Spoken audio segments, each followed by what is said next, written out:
So this is a video that I do about once every year. It's about me ranking my top 10 romance anime of all time, and for the most part, the list remains the same, but I believe this year, it's going to be a bit different. A lot of series will be rearranged and a lot will be left off. I am a romance anime savant, so my list shall be very good and accurate. If you like the content that you see here, think about subscribing and liking this video. It would help me out a lot.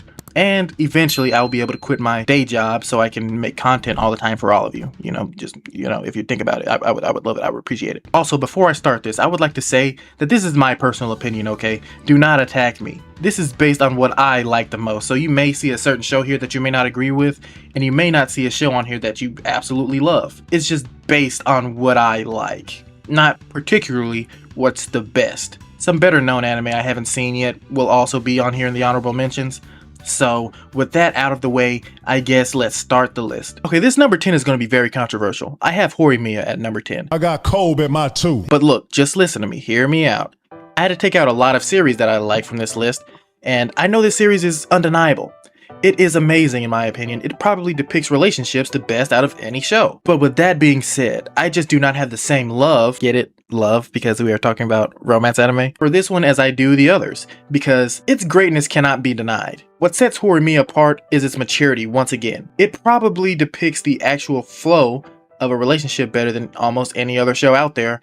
It skips the tropes of will they, won't they, and dives straight into the beautiful, messy reality of two people getting to know each other with flaws, secrets and all. It's amazing and it's a masterpiece of the genre. I just don't have the same deep personal obsession for it as I do with the 9 shows coming next. At number 10, it still clears 99% of the romance out there, and if I was just talking about what's the best written, it could be number 1. But now number 9. This is a series that not many people talk about, and I hate this so much because this series is actually amazing. Boarding School Juliet. We all know the story of Romeo and Juliet. It's a tale that's been around longer than anyone currently living. If you're going to adapt something that historic, you have to be original, and that is exactly where this show shines. It takes that classic star-crossed lovers or even enemies to lovers premise, puts it inside an elite boarding school divided by 2 rival nations. What makes this version so good is that the stakes for Romeo and Juliet, they aren't just dating. They are both the leaders of their respective factions. If they get caught, it's not just going to be a simple breakup, it's going to be a total disaster, politically and socially. The tension of them both trying to change the world from the inside while keeping their relationship a secret creates this perfect mix of intense action. It has great comedy, and it's quite a bold take on the most famous romance in history, and it proves that even the oldest stories can feel brand new if you have the balls to try something with it. I might get some hate for this since it's a newer series, and I'm not sure if I'll get hated or praised for this, but number 8, The Fragrant Flower Blooms with Dignity. It is incredible. This series dragged me in instantly. I was beyond amazed. It takes 2 common romance anime stereotypes, the delinquent male lead and the sweet quiet girl, and completely flips the premise on us.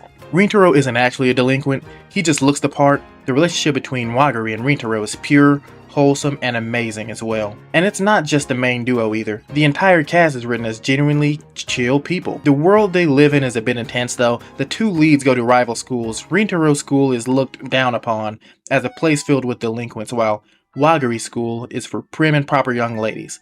Everyone at her school seems to hate the boys from Rintaro's, but Wagari is one of the few who is actually kind. She believes everyone deserves a chance regardless of their outward appearance. What really makes this a breath of fresh air is the communication. Every conflict or situation in this show is talked out immediately, without those annoying dragged out misunderstandings that plague most romance series. At number 7, another series that I absolutely love, Yamada-kun and the 7 Witches. It's always high on my list, but I've just seen so many anime that's ahead of it this year. This isn't your typical high school rom-com. It starts with the school delinquent Yamada accidentally swapping bodies with the honor student Shiraishi through a kiss. He soon discovers there are 7 witches on campus, each with a power triggered by kissing. While the premise sounds absolutely wild, the chemistry between Yamada and Shiraishi is incredibly grounded and fun to watch. This is a series that is chaotic, funny, and surprisingly heartfelt. This probably isn't as well written as a few of the anime that I've said already, but the soul is there. It gives off classic anime feel and I love it. There is also a lot in which I can't explain. I just love this series so much.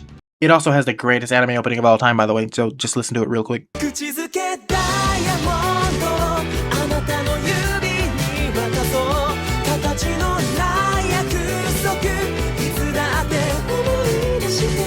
Okay, now number 6. We have, in my opinion, arguably the greatest written romance anime The Danger's in My Heart.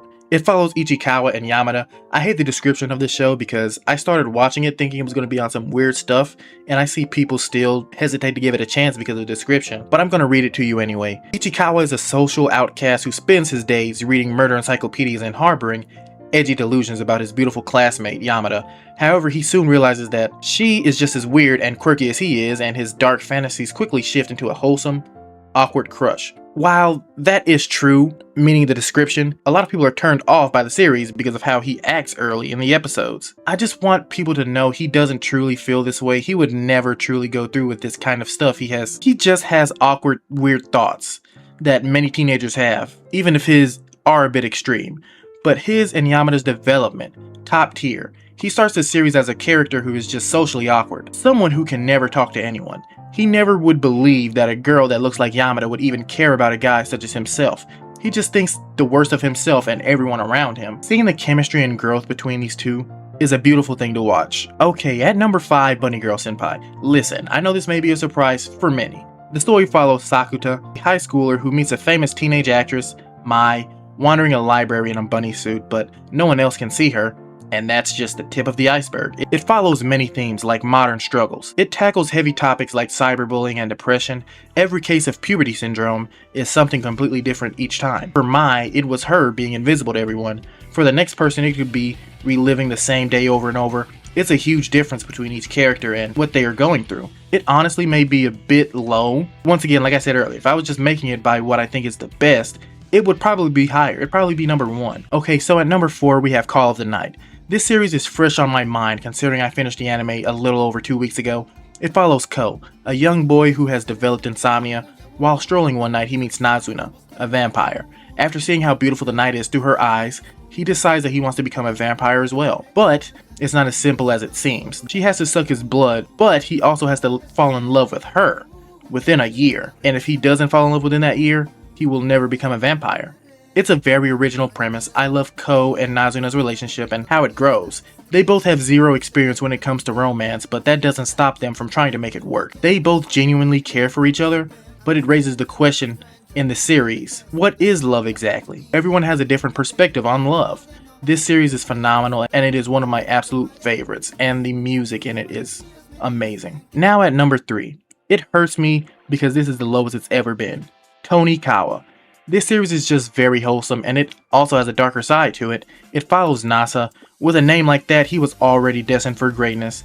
On a snowy night, he sees a beautiful girl and is distracted by her. While distracted, he gets hit by a truck, but the impact wasn't as bad as it could have been because she stepped in the way to help him. After this fact, he follows behind her and confesses. She says she will agree to date him, but only if he marries her. They meet again years later, and they do in fact get married. I love this series for a multitude of reasons. First of all, like I said, it is very wholesome. They are one of my favorite anime couples ever, easily. Nasa and Tsukasa has never really had anything to do with relationships, so these are all their firsts. So we are experiencing that with them, and also the story gets a bit darker. It took a turn that I never would have expected. I will not spoil you because I want you to experience everything in this, but yeah, Tonikawa is absolute fire and everyone should check it out. Now, number 2, this wasn't on the list before, but it's only because I never watched the anime. I only read the manga, and now that 2 seasons are out, I'm gonna just list it on here. Blue Box. Do I really have to describe that much of this? Because it's pretty new and most people know about it already. The series follows Taiki. He is a young boy who is on the badminton team. He has dreams to make nationals, which is a huge thing.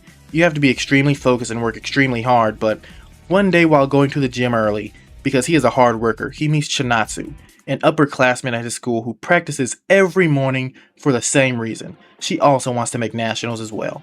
But she is on the basketball team. They show up to the gym early every day and they start to talk and they become closer. This was the very first manga that I've read that was based on romance, and I love their relationship and how it grows, but I also love how they handle heartbreak. Even while reading, I had zero faith that Hina would be chosen, but you know what? That is realistic. I love that the author did this because in life not everything goes according to plan, and it is unfortunate, but it made for good storytelling. I also love the fact that they are both working hard extremely in sports because I played sports in high school and I know what that competitive drive is like. The way this anime describes it just gives me a feeling of nostalgia. Also, the creator of this was an assistant in one of my favorite sports series of all time, Ahiru no Sora. I can see that they learned a lot under the creator, so Blue Box is one of my favorite romance manga of all time, but there is just one anime that I have above it.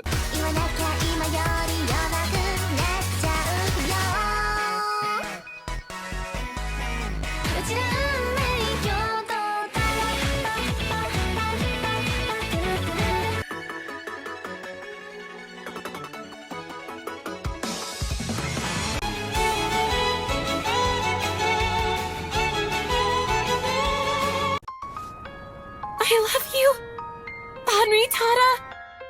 I literally finished this series a couple days ago, and I was already in the middle of making this romance anime list, and on the 3rd episode, I just knew that this was going to be in my all-time favorites, but I didn't think it would be number 1. This series has done something to me that no other series has done before.